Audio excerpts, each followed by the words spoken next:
What is up, Broncos country? I'm your host, Dak. Joining me today is my boy, Kinley. Happy Victory Monday. Well, Tuesday, rather, because we're recording this on a Tuesday. But it is so good to celebrate a big, major win over the Kansas City Chiefs. We finally get over the hump as a team all together, bro. And when I say that, I mean, yes, we beat the Kansas City Chiefs, but we beat their JV team last time, right? This time, we actually, in a head-to-head matchup, beat the starters, bro. Kinley, talk to me, bro. How are you feeling after that big-time win? Woo! That's how I'm feeling. That's how I'm feeling. The Broncos solidified that we're taking over the West. This is our division now, and taking down the Chiefs when they're at full strength, according to Tony Romo, full strength. Taking down the Chiefs, that's a big accomplishment for us. We're 9-2 heading into the bye. It was just a phenomenal game from start to finish. It Phenomenal. was, bro. And, the critics were very loud, especially in the media. After that Vegas win, despite a win, you would think that we'd be celebrating, but it was a lot of trash talking on the Broncos. Many people were dogging on our Denver Broncos despite being 8-2 going into this matchup.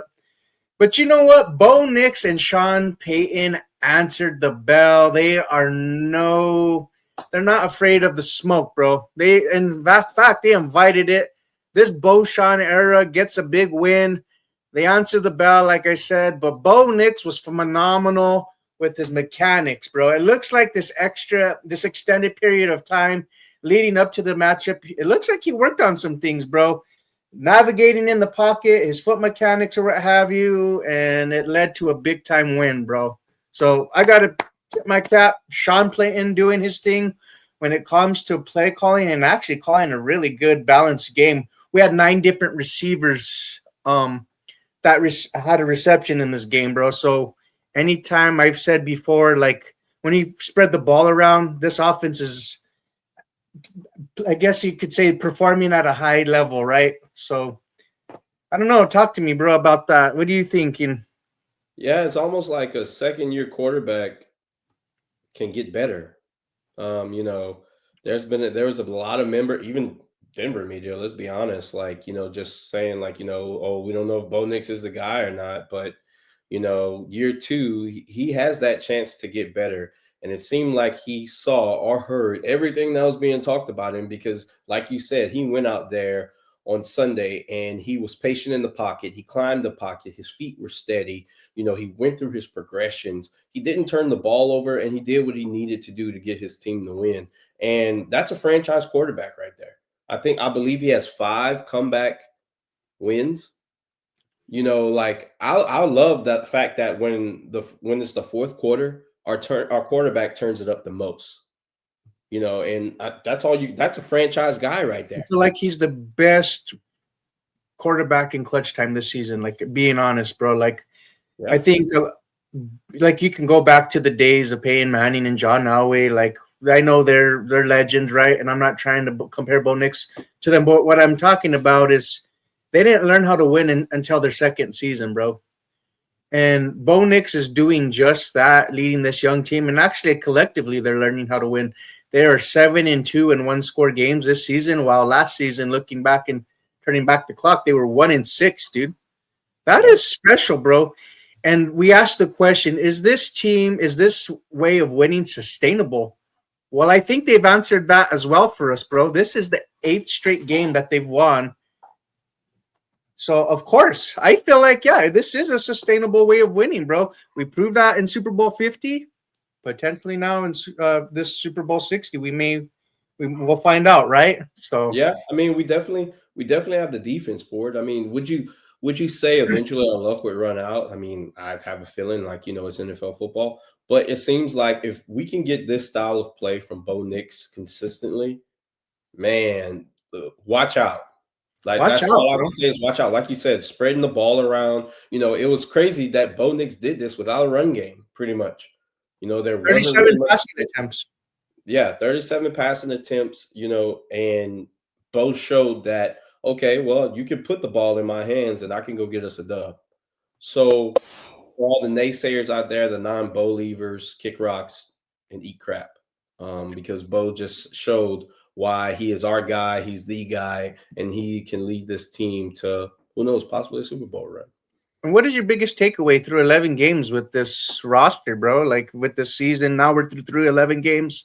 We're going into the bye week. What's the biggest takeaway you're taking away from this team? I mean, the biggest takeaway, of course, the easiest answer is to say our defense, because our defense is so dominant, and this defense flies around, and we're doing this without Patrick Surtain. We're doing this, without Alex Singleton. We're missing some pieces, and I can't believe I just said Alex Singleton, but still, we're missing those guys, and the defense didn't miss a beat, so that would be the easiest thing for me to say. But my biggest takeaway, like, Bo Nix is our guy. Statistically, he's a top 10 quarterback. Let's be honest. Stats don't lie. Numbers don't lie. Statistically, he is a top 10 quarterback. Okay. And y'all can hate on it if you want, but it's true. Go look up the numbers. He's top 10 in a lot of categories. Yeah. But I think, like, that's just it. People thought, like, Bo Nix would come in, sophomore slump. If a sophomore slump is 21 touchdowns to 8 interceptions and a 9-2 record, yes, a lot of that factors into the defense. But remember, comeback wins 5. That has a lot to do with the quarterback. Yeah. So I believe Bo Nix is our guy. I think that's the biggest takeaway. There's no more question marks. There's no more if. He is our guy. He is the guy, and that's my biggest takeaway from this 11-game span right here. Well, I like that takeaway. It's really quite nice, bro. But one big takeaway that I would take away, I mean, I know it's simple to take a layup for the defense, but bro, my biggest takeaway, and it's Vance Joseph deserves a second opportunity to become a head coach in the NFL. Where would we be without this man? I mean, he was. It's so crazy. It feels like it was just so long ago now with the Dolphins putting up 70 on us. But the way he's rebounded, the way he's gotten this team together, and the way he has this defense playing at such a high level, so many weapons at his disposal. But I mean, there's been coaches in this league that have had so much talent, but sometimes they don't find a way to utilize these players just right. And Vance Joseph is doing that. You look at the blitzes that he's dialing up. One player in this game that I could point to is Jaquan McMillan, bro, who was the player of the game. 2 sacks in this game, 1 interception, bro. That is big time. And you look at Hufanga, who can, come off the edge and blitz. Nick Bonito. We could go down the list, bro. This defense is pretty, I would say, the best in the league, bro. And one thing too is the defense. There's 3 teams in the NFL that have allowed only single-digit touchdown passes. Those 3 teams are the Broncos, the Chiefs, and the Eagles, bro. Everyone else's defense has allowed double-digit passing touchdowns. That is very good, and that speaks to the Denver Broncos being number 1 in red zone defense. I think they're only allowing 35% succession rate. So that is special, dude, and it's something that we can hang our hat on. Even if the game, I feel like with this defense, if the game is just close, we always have a shot, bro. Especially going into the fourth quarter, Bo Nix and this team would take us home, right? It's almost like this defense learned from the first 2 losses, the close losses. And I remember we had said back then, if you want to be elite, you gotta learn how to close out these close games, especially in the defense. Like, you can't allow a team to drive down the field to kick a game-winning field goal if you want to be that elite defense. It's almost like they heard that, and they've been lights out. But speaking of Hufanga, he missed that tackle on Travis Kelce, but then he comes back on the next drive, huge pass breakup. Hufanga has 9 pass breakups this year already. Like, he's been a huge piece. This defense, like, Vance Joseph has used Jahdae Barron, the tight end eraser. We finally have someone that can guard a tight end, and he's used him beautifully. You still got Nick Bonito and Jonathan Cooper, Zach Allen. And I think we don't talk about him enough. Uwazurike. Good job. We don't talk about him enough, but he has been solid for us this year. Justin Sternard, once again, you had a solid game, and you did a lot of good things. And you might be making me eat some crow right now, buddy, because you're proving me wrong right now. And I want you to continue to keep it up, because how he played versus Kansas City, it was phenomenal. Jaquan played phenomenal. You know, Chris Abrams' drain had some highs, had some lows. You know, that's expected. But But Riley most, Moss, you know, uh, there's one pass interference was BS, but the other one wasn't. You know, he just got to work on there. Like you said, get the boxing gloves on. You know, tape them up so you can't be grabbing and pulling and holding. But like other than that, special teams has such a huge turnaround. Welcome back, Marvin Mims, because man, were you missed on special teams big time. yeah, he was. 70-yard punt return in the first quarter, like that was huge. You know, and this game showed that this our team wants it, man. Our team wants it. We're not scared of anyone. As long as we got this defense, Bo Nix and Sean Payton at the helm, we can do anything. Okay. And it was a statement win. It was really a statement win. That, like you saw the media, everybody was picking the Chiefs. I'm not going against the Chiefs. The Chiefs are going to win this game, and then they're going to go Yeah. on a Adam 7 Rank game. was one of the only guys in the media that selected the Broncos to Let win me in this talk, game. you son of a. Every time every time. This is why I don't want to do episodes no more. You do this every time. Anyway, before I was rudely interrupting everybody, sorry about that outburst. Yeah, you know, that media picked the Chiefs, and what's crazy, they're still sitting here saying like we won the game, and you know what the media says? Everybody, they say, well, the Chiefs are just bad. Not that the Broncos are good, the Chiefs are just bad. But let the Chiefs have won that game, they wouldn't be saying that. God bless Bo Nix. That's all I can say. You may take the stage, sir. You done? So I love this man, ladies and gentlemen. I love this man. One thing though that I was a little, it was a little head scratching. Of course, like, and we want to see more of. We'll see how they adapt after this game with the bye week. You know, the running game. I mean, granted, we were still able to run the ball. Not nowhere to the level where we would like, but it could still show improvement, right?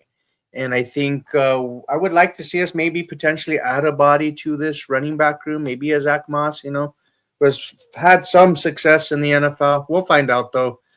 But if we could get that part of the offense going, being that J.K. Dobbins is out, and you know what? Honestly, Kansas City, they have a good defense, bro. Steve Spagnuolo is a good defensive coordinator. I don't want to take anything away from him whatsoever. Jones was eating us up in the trenches, for some of the part of the game, So, yeah, dude, I think if we could figure that out, and then the wide receiver room, I want to see a little more consistency from Troy Franklin, bro. But there's a guy in that room that came through, and do you want to touch on him a little bit? Well, I've been talking about this guy since we drafted him, and that's Pat Bryant. Consistent with his hands. His route running ability is underrated. He can create separation and also is a chain mover. And he cashes in on pretty much every opportunity that he gets. If the ball is anywhere near him, he's catching it. And he showed that. He showed a lot in this Chiefs game. And I think he takes a lot of pressure off of Sutton because Sutton's getting double teamed, everybody. We're wondering, where is Sutton? Why is he getting this many? He's getting double teamed a lot. And now Bo is starting to understand that. He's starting to go through his progressions. And here comes Pat Bryant. I can't say enough about Pat Bryant. I think he needs more targets. He needs to stay on the field at all times. And that's not even talking about his blocking ability, everybody. Like, the guy can block. Okay, if you can't block, you don't get the rock, as he says. Right. So, right. But we could talk about Bryant all day long. Getting back to Troy Franklin, he pretty much redeemed himself. I'll say that much. He redeemed himself. 2 bad drops. It's just about the consistency. You want Troy Franklin to be consistent. He can take that next step, but he has to be consistent. Like, you can't drop balls that go straight through your hands and hit you in the face. That's unacceptable. Right. So that has to be fixed. That needs to be fixed. And if Troy wants to take that next step, that's something he's going to have to work on. I agree with that, bro. And yeah, Troy Franklin had a big catch there at the end, despite the criticisms that he got throughout Twitter timeline, man. Right. And that's part of the growing pains that we're going to have to go through with such a young wide receiver core, bro, is some of the growing pains, and hopefully the development pays out in the end, right? So no, dude, I'm excited that we got this big one. But let's take a look at the so far after week 11. We're the 1 seed, bro, and it's crazy that number one, dude. If you would have told me we were the 1 seed right now, bro, I would have been telling you we're crazy. The goals, of course, was to win the division, bro. But now potentially having a first round bye, that is big, bro. Tell me how you feel about that. I mean, who saw this coming? I had us at 11-6, and it looks like they're going to blow that prediction out the water. I still had us winning the AFC West, but I mean, this team is surprising, I think, everyone. And I was like, I'm not going to say Super Bowl. I feel like let's just get to the dance, but we have a real shot here. We have a real shot. And I want to give a shout out to Sean Payton because this past game, he got the plays in quick. There wasn't that much personnel change, but he got the plays in faster. They Yeah, weren't long, drawn out plays. Bo can get to the line with like 15 seconds. He can go through. He can make his second call if he needs to. He can check out of it if he needs to. So more of that. Let's stay consistent with that to where we're not breaking the huddle at 10 seconds. yeah. So shout out to Sean Payton. His play calling in the red zone was a bit head scratchy, but other than that, beautiful game. Good job, Sean. Yeah, good job, you guys. Good job. I'm excited, bro. We got the bye week, and then of course we have the Commanders, the Raiders on the road. One Green game Bay. at a time. Yeah, I know. Green Bay at home, Jacksonville, and then go on the road to KC, and then we wrap up with the Chargers, bro, at home. So we will have our work cut up for us, but like you said, one game at a time, ladies One and time. gentlemen. This was a good episode, you guys. Thank you so much for tuning in. And anything else you want to say to the viewers? God bless Bo Nix. God bless Broncos country. And remember, if it ain't about the Broncos, buck 'em. Welcome. Maha salute. Like and subscribe. Like and subscribe.